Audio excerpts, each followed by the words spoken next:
বস্তির ভিতরে দেখছেন কোরাল বস্তি কত উন্নত। দুতলা টিন সেট নতুন ঘর, দুতলা তিনতলা। এই যে এটা নীল বাড়িটা যেটা দেখা যাচ্ছে এটা তিনতলা, তারপর রং করা বাড়ি দেখছেন।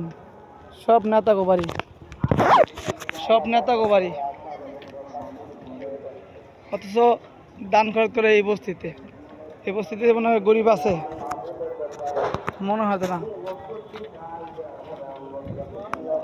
তো যাতায়াতের সুবিধা সুন্দর, নৌকায় দান করলে সব নেতারাই খায়। এনে যে বাড়িওয়ালা স্থানীয় যারা রুম ভাড়া দেখায় হারাই খায় টেয়া।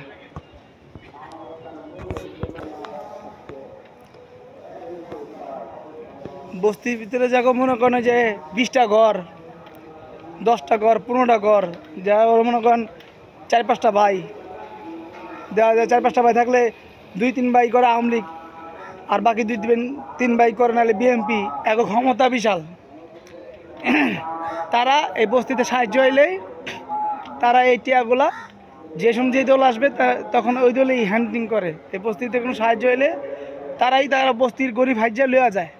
অথচ যারা সাধারণত গরিব বস্তিতে যারা ভাড়া থাকে অন্যের বাসায়, তারা সাহায্যটা ঠিক মতো পায় না।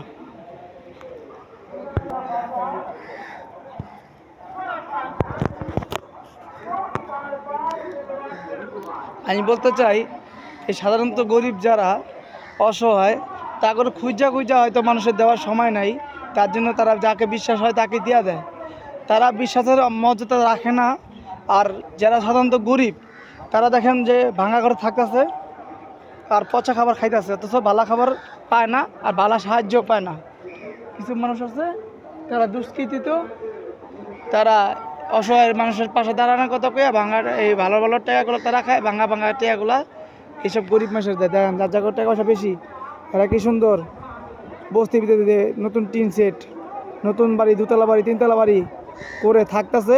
এমন প্লাস বাড়াইতেছে, দেখেন 2তলা বাড়ি, 2তলা 3তলা বাড়ি দেখেন টিন সেট। এই দেখেন দেওয়াল রুম কইরা, দেখছেন দেওয়াল রুম কইরা আবার উপরে টিন সেট দিছে।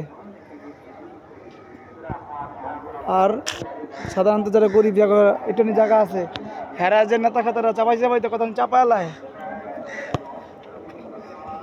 ছেলতে মনে করেন নদীর কিনারে পরে।